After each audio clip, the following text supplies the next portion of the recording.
Je suis assise au premier rang de l'Opéra Garnier, le lourd velours de ma robe de gala chirurgicale pressant contre ma peau.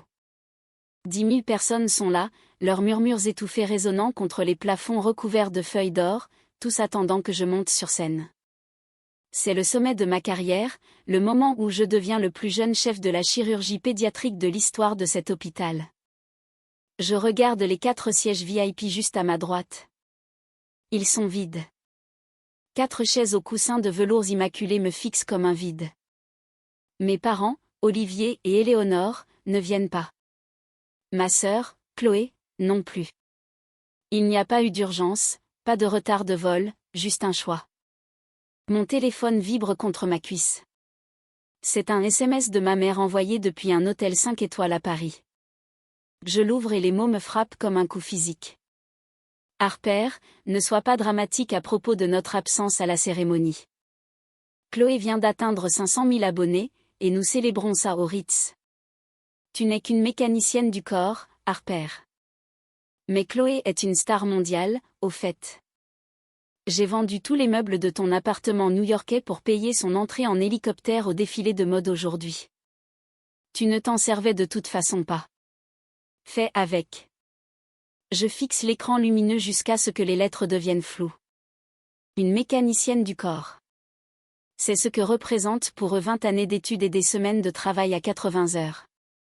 Je ne pleure pas. Je ne fais pas de scène. Je sens juste une clarté froide et nette s'installer en moi.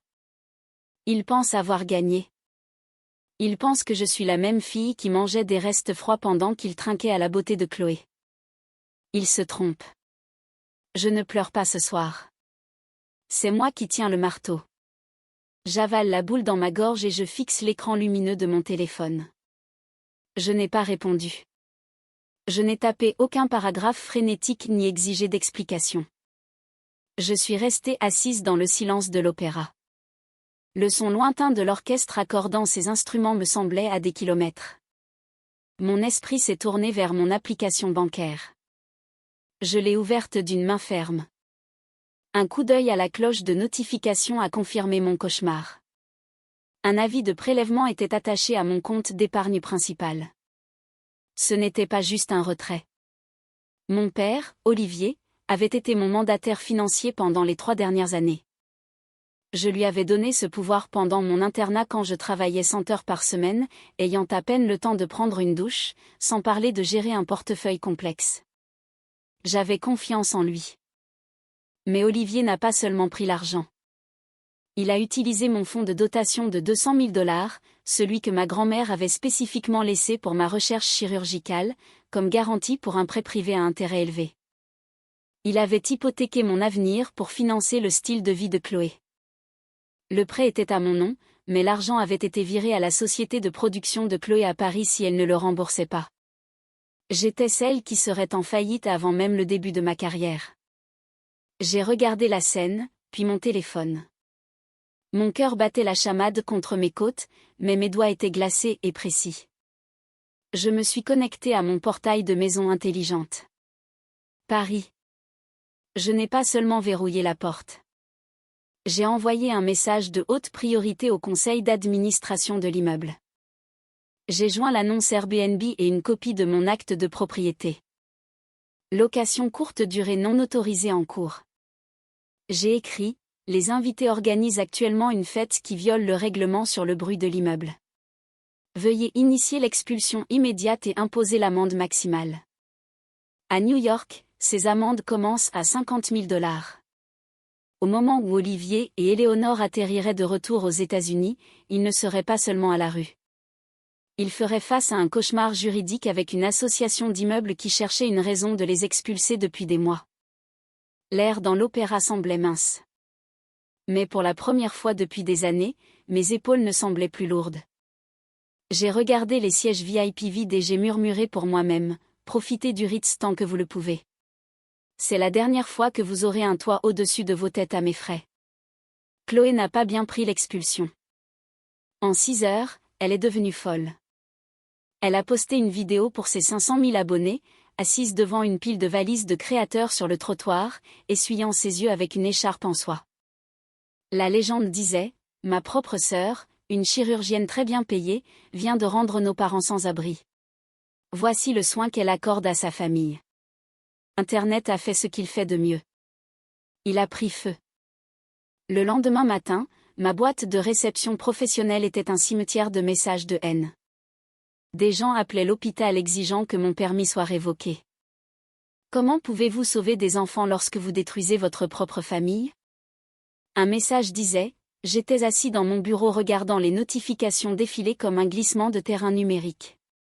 Olivier m'a appelé 30 fois. Je n'ai pas répondu. Éléonore a envoyé un mémo vocal, sa voix tremblante de cette rage théâtrale pratiquée qu'elle utilisait pour obtenir ce qu'elle voulait. Tu nous as ruinés, Harper. Chloé perd des sponsors. Les partenaires de consultation de ton père posent des questions.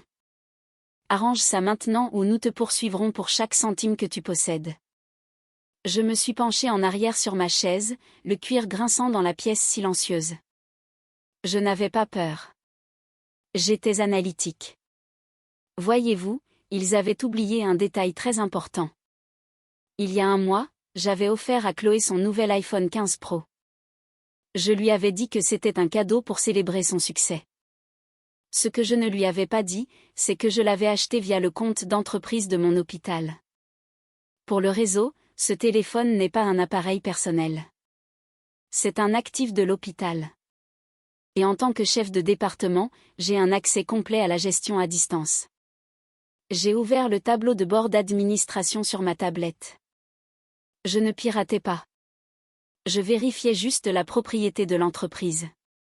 En 3 clics, j'ai activé la fonction de mise en miroir de l'écran. Mon cœur n'a même pas sauté un battement alors que son monde privé s'affichait sur mon écran. J'ai regardé en temps réel alors qu'un chat de groupe apparaissait entre les 3. Olivier, la vidéo fonctionne. L'hôpital d'Harper panique. Chloé, publié en une autre sur le fait qu'elle refuse de payer pour tes besoins de base. Une fois que le conseil la fera pression pour qu'elle accepte un règlement, nous demanderons une indemnité de 500 000 $ pour disparaître discrètement. Nous serons de retour dans un pantouse d'ici Noël. Éléonore, j'ai déjà rédigé les excuses publiques qu'elle doit signer. Elle est si désespérée d'être approuvée qu'elle fera n'importe quoi pour faire taire le bruit. J'ai regardé leur complot pour mon exécution professionnelle avec le même ton décontracté qu'ils utilisaient pour commander le brunch. Ils ne voulaient pas seulement mon argent. Ils voulaient ma dignité. Ils voulaient que je retrouve ce siège d'appoint, reconnaissante pour leurs miettes. J'ai senti un frisson froid descendre le long de ma colonne vertébrale, mais ce n'était pas de la peur. C'était la sensation d'un chirurgien qui vient de trouver la source de l'infection. Vous voulez un spectacle? J'ai chuchoté à la pièce vide. Je vais vous donner une diffusion mondiale. La nuit du gala est arrivée. Je me tenais en coulisses à l'opéra. La broderie dorée de ma robe attrapait les lumières fluorescentes agressives. Le docteur Dubois, mon mentor, s'est approché de moi. Il n'a pas offert d'accolade. Il m'a simplement tendu la tablette que j'utilisais pour la présentation de la recherche. Ses yeux étaient durs, mais sa voix était stable. Harper, j'ai vu la vidéo que ta sœur a postée. Le conseil est nerveux. Ils veulent que tu fasses une déclaration avant la remise du prix. J'ai pris la tablette. Je vais leur faire une déclaration qu'ils n'oublieront jamais. Docteur, quand mon nom a été appelé, les applaudissements des 10 000 personnes dans le stade étaient assourdissants, mais ils semblaient creux. J'ai marché jusqu'au centre de la scène. L'énorme écran LED de 15 mètres derrière moi brillait du blason de l'hôpital. Je n'ai pas regardé la foule. J'ai regardé le voyant rouge d'enregistrement de la caméra principale diffusant au monde entier. Avant de commencer ma présentation technique, ai-je dit, ma voix résonnant d'un froid qui fit taire la pièce. J'aimerais partager la vraie motivation derrière mon travail. J'ai tapoté la tablette au lieu des schémas anatomiques du cœur d'un enfant. L'écran a vacillé puis s'est éclairci en un miroir haute définition du téléphone de Chloé. Le public a halté. C'était le chat de groupe privé, en direct et sans filtre. Le message d'Olivier d'il y a 10 minutes s'est affiché en lettres géantes. Elle est sur scène maintenant. Chloé a publié la deuxième vidéo sur le fait qu'elle volait les bijoux de grand-mère. Nous avons besoin qu'elle soit désespérée. Plus le public la déteste, plus nous extorquerons un règlement important au conseil d'administration de l'hôpital. Puis la réponse d'Éléonore. Assure-toi d'avoir l'air pâle dans la miniature. Chloé, nous avons besoin de ces 500 000 $ d'ici lundi où le Yacht Club sera au courant des dettes de carte de crédit. Le silence qui a suivi fut absolu. On pouvait entendre le léger bourdonnement des ventilateurs de refroidissement et des projecteurs. Je me suis tournée, tournant le dos au public, et j'ai regardé l'écran, les mots écrits par les personnes qui m'avaient élevée. Ma famille ne pouvait pas être là ce soir, ai-je dit au microphone. Mon ton était clinique comme un rapport chirurgical. Ils sont à Paris pour célébrer le succès de ma sœur avec l'argent qu'ils ont volé de mon fonds de recherche médicale. Ils pensent que ma carrière est une otage qu'ils peuvent utiliser pour un chèque. J'ai regardé la caméra, droit dans les yeux de mon père que je savais regarder depuis un écran à des milliers de kilomètres. Olivier, Éléonore, j'espère que le champagne en valait la peine. Parce que pendant que vous étiez occupés à comploter ma chute, vous avez oublié une chose. Je suis chirurgien. Je sais exactement comment extirper un parasite avant qu'il ne tue l'hôte. Et depuis 60 secondes, le conseil d'administration de l'immeuble de New York a finalisé votre expulsion.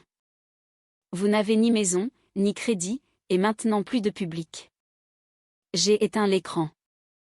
Le stade a éclaté, non seulement sous les applaudissements, mais sous un rugissement de vindication qui a fait trembler le sol sous mes pieds. Je n'ai pas souri. J'ai juste ajusté ma robe et j'ai commencé ma conférence. Les déchets avaient été sortis. Il était temps de sauver des vies. 2 ans passèrent. J'avais officiellement changé mon nom pour Harper Moreau, effacé toute trace de l'héritage Evans de ma vie professionnelle et emménagé dans une élégante maison aux parois de verre surplombant l'océan Pacifique. Je n'avais pas parlé à mes parents une seule fois. Je n'en avais pas besoin. La nouvelle de l'effondrement du cabinet d'Olivier après le scandale de l'opéra était une mise à jour de statut suffisante pour moi. Puis elle est apparue. Éléonore se tenait dans le hall de ma clinique privée, ressemblant au fantôme de la femme qu'elle était. Son tailleur de marque avait 3 saisons de retard et était effiloché au poignet. Elle semblait émaciée, son teint jaunâtre sous les lumières dures de l'hôpital. Quand elle m'a vue, elle n'a pas crié. Elle a juste commencé à trembler. « Harper » a-t-elle murmuré, serrant un dossier en papier craft contre sa poitrine. « Je sais que je ne mérite pas ton souffle, mais je meurs. Carcinome à petite cellule de stade 4. Les médecins de Seattle m'ont donné 6 mois. Il y a un essai expérimental ici, mais il coûte $1 million. S'il te plaît, si tu m'as jamais aimé en tant que mère. Ne me laisse pas mourir dans un caniveau. » Elle m'a tendu le dossier.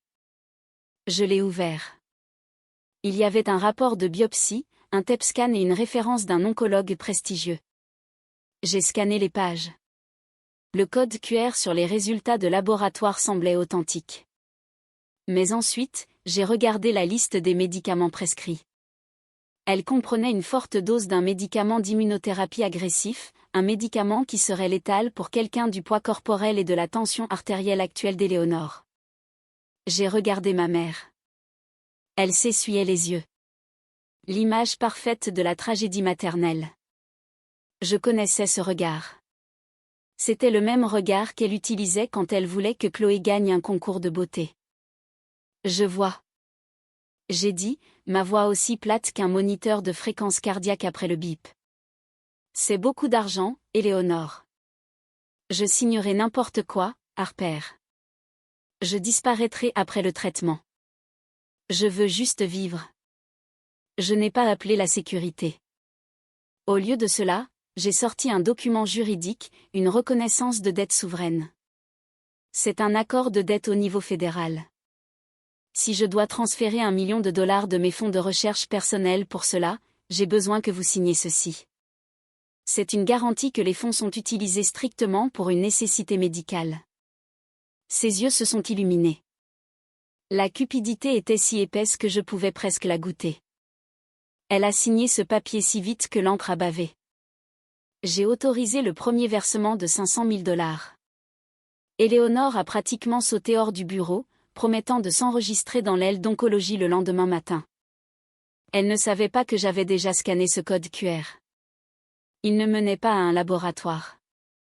Il menait à un serveur corrompu utilisé par une ferme de Photoshop dès que le virement avait atteint son compte. Je n'ai pas appelé la police. J'ai appelé le FBI parce que l'argent avait été envoyé à travers les États sur la base d'un document fédéral frauduleux.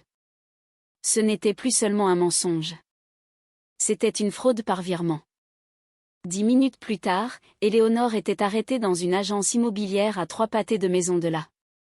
Elle était en train de verser un acompte sur une villa de luxe pour Chloé en utilisant mon argent pour le cancer. J'ai regardé les images de la caméra de sécurité du promoteur sur ma tablette. Alors que les agents lui passaient les menottes, je me suis penchée en arrière et j'ai pris une gorgée de mon eau.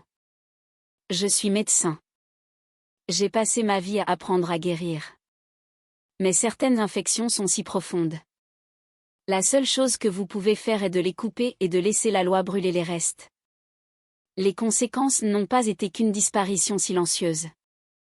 Ce fut une démolition systématique. Après l'intervention du FBI, l'IRS a suivi la piste. Ils ont ouvert un audit à grande échelle du cabinet de conseil de mon père, Olivier Moreau et associés. Il s'est avéré que le faux cancer d'Éléonore n'était pas leur première danse avec la fraude. Olivier avait classé les achats de vêtements de créateurs et les voyages de Chloé comme des dépenses de recherche médicale pour échapper aux impôts fédéraux pendant des années. L'IRS n'a pas le sens de l'humour. Ils lui ont infligé une facture de 342 000 $ d'arriérés d'impôts, plus des pénalités qui ont doublé le montant. En 6 mois, Olivier a déposé le bilan sous le chapitre 7. Leur résidence principale dans les Hantons, celle dont ils se vantaient à chaque cocktail, a été saisie par le gouvernement. Les répercussions sociales ont été encore plus brutales. Le cercle des clubs de pays que vénérait Éléonore n'a pas seulement bavardé. Ils l'ont effacé. Lorsque la nouvelle de l'arnaque au cancer a fait les gros titres des journaux locaux, son nom a été retiré du conseil de charité et son adhésion a été révoquée. Ils n'ont même pas eu besoin d'envoyer une lettre. Ils ont juste empêché sa voiture de passer la barrière. 1 an plus tard, j'ai reçu une lettre du centre de détention à sécurité minimale où Éléonore purgeait sa peine de 3 ans. Je ne l'ai pas ouverte immédiatement. Je l'ai laissée reposer sur mon bureau en acajou pendant 1 semaine à côté d'un vase de pivoine fraîche. Quand j'ai finalement brisé le seau, l'odeur de papier à lettres bon marché et de désespoir s'en est échappée. Harper, la lettre commençait. La nourriture ici est grise. Ma peau est ruinée. J'ai tout fait pour Chloé, pour le nom de famille. Tu as des millions. Une mère ne devrait pas être en cage pendant que sa fille vit dans un palais. Si tu as encore une âme, appelle le gouverneur. Utilise ton influence. Je suis toujours celle qui t'a donné la vie. Je n'ai ressenti ni colère. Je n'ai pas ressenti le besoin d'écrire une liste de ses péchés. J'ai simplement marché jusqu'à ma cheminée, regardé le papier se recroqueviller en cendres noires, puis je suis retournée à monter. L'indifférence est une arme bien plus puissante que la haine. Aujourd'hui, ma vie est remplie de personnes qui ne partagent pas mon sang, mais qui saigneraient pour moi. Mon mentor, le docteur Dubois, est la grand-mère que je méritais vraiment. Mon équipe chirurgicale est la fraternité que je n'ai jamais eue. Nous n'avons pas de points, de système ou d'actifs. Nous avons juste du respect. Je suis Harper Moreau. J'ai 30 ans, et je suis enfin libre. Si vous regardez ceci et que vous êtes celui ou celle qui est actuellement assis au bout de la table, écoutez-moi. Le sang ne fait pas une famille. La loyauté, oui. Vous n'êtes pas une mécanicienne du corps ou un échec juste parce que les personnes qui vous ont élevé sont trop petites pour voir votre lumière. Vous avez le droit de vous éloigner de quiconque considère votre succès comme son compte bancaire personnel. La confiance se gagne, elle ne s'hérite pas. Et parfois, la chirurgie la plus guérisseuse que vous effectuerez sera celle où vous vous coupez de votre propre famille toxique. N'attendez pas qu'ils vous aiment. Construisez votre propre empire, protégez votre paix avec une trace écrite, et ne regardez jamais en arrière. Parce que la meilleure vengeance n'est pas une altercation bruyante. C'est une vie si brillante qu'ils n'ont même pas le droit de regarder le direct. Si vous avez un jour dû fixer une limite qui vous a coûté une famille mais sauvé votre âme, racontez-moi votre histoire dans les commentaires. Je lis chacun d'eux.